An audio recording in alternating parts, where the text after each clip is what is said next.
Madame, Monsieur, ravi de vous retrouver pour une nouvelle édition d'information. Voici les titres au sommaire. La 14e édition de Paquinou à la paroisse Sainte-Anne de Port-Bouët a respecté le découpage habituel le lundi 6 avril dernier. Après la messe a suivi l'étape gastronomique, puis les festivités culturelles qui ont permis au peuple aladjan, Avikam et Haïzi, formant les 3A, de faire la promotion de leur richesse culturelle. Et puis, archidiocèse de Korogo, le samedi 22 mars dernier, a eu lieu la cérémonie d'engagement de nouveaux membres de la communauté catholique des enfants de Padre Pio de Korogo. Elle a été présidée par l'archevêque métropolitain, son Excellence, Monseigneur Armand Koné, en la cathédrale Saint-Jean-Baptiste. Les 3A constitués des peuples aladjan, Avikam et Haïzi étaient à l'honneur de Paquinou 2026 à la paroisse Sainte-Anne de Port-Bouët par leur gastronomie, leur tenue traditionnelle, leur danse et leur chant en langue vernaculaire. Ces communautés ethniques ont pu se faire proches des autres. Lors de cet événement, qui en plus d'être un moyen de promotion culturelle, est un facteur de renforcement de la cohésion sociale. Reporter d'images Frédéric Monet et Karel Légré. Commentaire Marie Abissier. Paquinou Sainte-Anne, au fil des années, marque les esprits. C'est plus qu'une fête paroissiale du lundi de Pâques. Un événement perçu comme un festival d'expression culturelle des communautés nationales ainsi que des communautés extérieures avec lesquelles les Ivoiriens vivent en bonne intelligence. Sainte-Anne est ma paroisse et en tant que maire de la commune de Port-Bouët, il y a une dimension religieuse, culturelle et sociale. La dimension sociale m'intéresse parce que chaque année, Sainte-Anne met à l'honneur une communauté et puis invite les autres communautés, ce qui rime bien entendu avec la cohésion sociale si chère à notre pays. Alors vraiment, le conseil municipal que j'ai l'honneur de diriger, évidemment, trouve en cette action une de ses prérogatives. Cette année, à l'occasion de la 14e édition de ce festival multiculturel, les 3A, composés des Aladjans, Avikam et Haïzi, de la paroisse Sainte-Anne de Port-Bouët, ont mis en exergue leurs valeurs et richesses culturelles. Après la messe, son Excellence Monseigneur Raymond Awa, évêque du diocèse de Grand-Bassam et initiateur de l'événement, a d'abord sillonné le marché de circonstances avant de se diriger vers un stand spécialement dressé où se trouvaient des mets des territoires Aladjans, Avikam et Haïzi. Aujourd'hui, et les catholiques, et les méthodistes, et toutes les églises chrétiennes de Jacquesville parlent de Galilée. Ici, c'est Paquinou. Et je suis venu, et je trouve que c'est une très belle initiative. Je devrais plutôt, en tant qu'originaire de Port-Bouët, moi-même, soutenir ce qui se fait, ce qui a été initié par l'évêque pour que ça se perpétue. L'après-midi a été consacré aux activités culturelles qui ont débuté par l'explication de l'histoire des peuples à l'honneur, faite par le chef du village d'Anleya, M. Modeste Djeket. Ont suivi les prestations de danse avec divers groupes, parmi lesquels le groupe Aflet, qui a proposé le Mapuka original en pays Haïzi.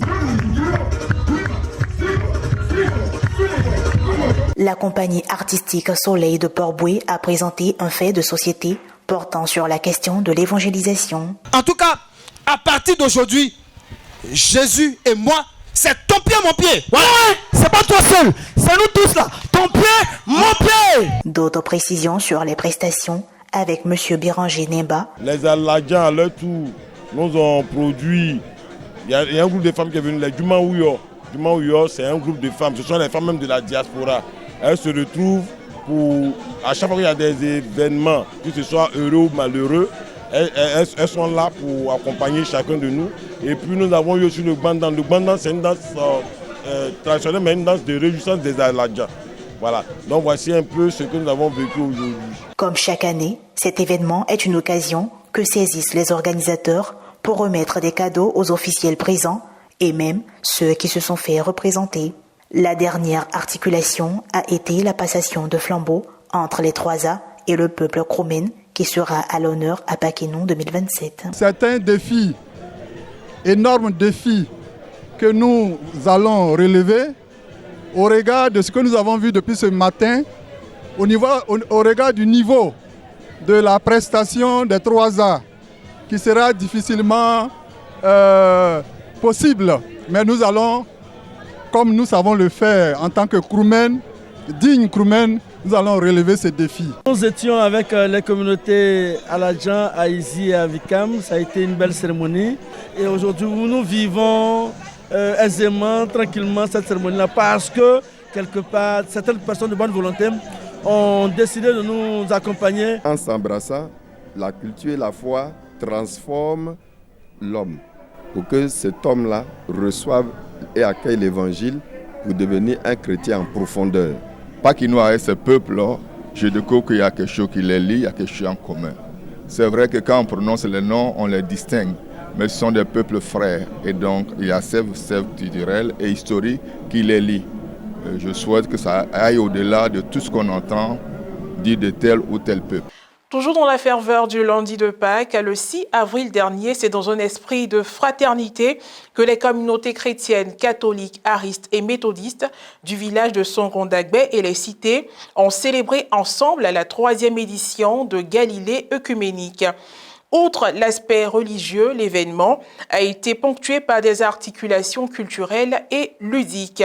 À découvrir dans le reportage de Solomon Akougré et de Morel Poti.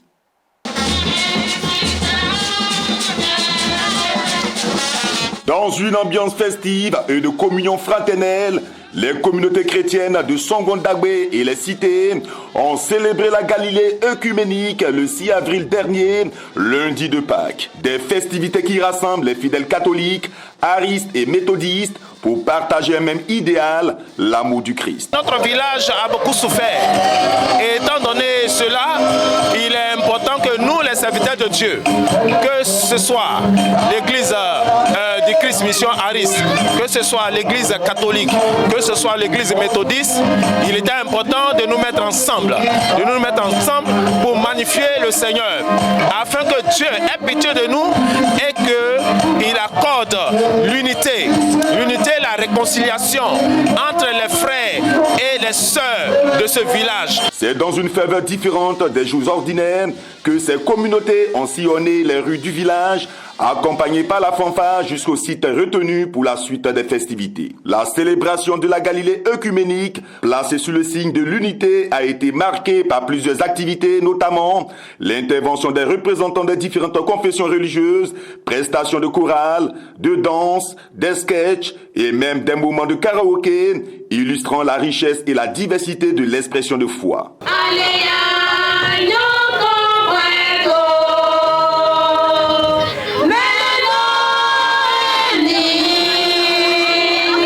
À noter également la présence remarquée des autorités coutumières du village venues apporter leur soutien à cette initiative chrétienne, symbole de cohésion sociale et de vivre ensemble. La fête s'est bien passée.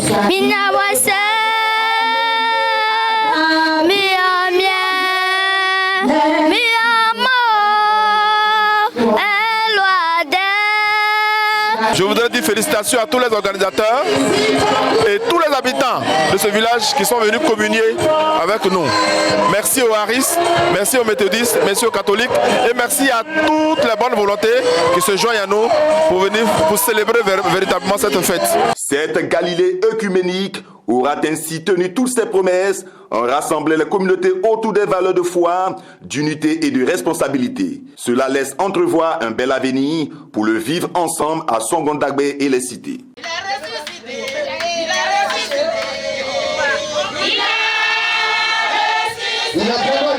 Et puis pour terminer, parlons religion. Son Excellence Monseigneur Armand Koné, archevêque métropolitain de Korogo, a célébré la messe solennelle d'engagement et de prise d'habit de nouveaux membres au sein de la communauté catholique des enfants de Padre Pio. Une cérémonie qui s'est déroulée le samedi 22 mars dernier en la cathédrale Saint-Jean-Baptiste de Korogo. Un reportage du service de communication diocésain commenté par Alex Bakobasso.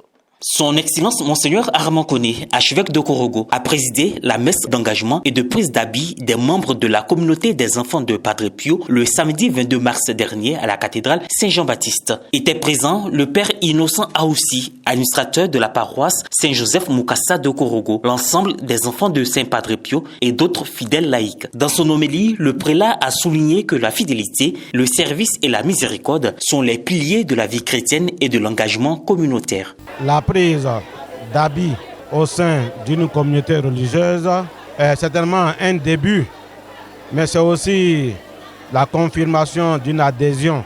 Prendre l'habit, on devient une nouvelle personne, on franchit une étape importante, montrant aux yeux de nos frères et sœurs qu'avec plus d'adhésion, avec plus de courage et de confiance, nous adhérons aux valeurs qui sont inculquées en telle communauté. C'est un appel que je lance aujourd'hui, d'abord aux enfants de Padre Pio et ensuite à tous mes diocésains de Korogo de faire un avec cette communauté. Au cours de la cérémonie, M. Jean-Luc Tiemele a été présenté et investi comme gardien de la Fondation Notre-Dame de la Délivrance de Korogo. Cette mission lui confère la responsabilité de veiller sur l'esprit de la Fondation et d'en assurer la continuité dans la fidélité à l'Évangile. La célébration a également été marquée par le renouvellement d'engagement de plusieurs membres de la communauté, signe de leur persévérance et de leur fidélité à la mission confiée. Un autre moment particulièrement émouvant a été la prise de croix temporaire par Nda Marie Pascal, qui a exprimé son désir de marcher à la suite du Christ dans l'esprit de la miséricorde. Enfin, 17 personnes ont revêtu la tenue communautaire de la branche des laïcs de la miséricorde. Ce geste symbolique manifeste leur appartenance à la communauté et leur engagement à vivre la spiritualité de Padre Pio au quotidien. Sincère remerciement au Seigneur qui a daigné permettre que ce moment ait lieu. De dire merci infini à notre Père archevêque, notre évêque d'assignation qui, malgré son programme chargé, a daigné nous donner un peu de son temps pour présider cette Eucharistie et recevoir les engagements de nos nouveaux frères communautaires. Et dire merci également à tout le peuple de Dieu qui est à Korogo, tous les parents, amis et connaissances des élus du jour. C'est un grand jour pour moi ce jour, parce que ce jour marque mon entrée dans la communauté des enfants de Padre Pio en tant que membre permanent. Et c'est une grande joie pour moi d'appartenir à cette communauté. La cérémonie a marqué l'histoire de la Fondation Notre-Dame de la Délivrance et de la communauté des enfants de Padre Pio en mettant en lumière l'engagement renouvelé des croyants et la vitalité de la branche des laïcs de la miséricorde. Fin de cette édition d'information. Merci de l'avoir suivi. Que je veille sur nous. À très bientôt.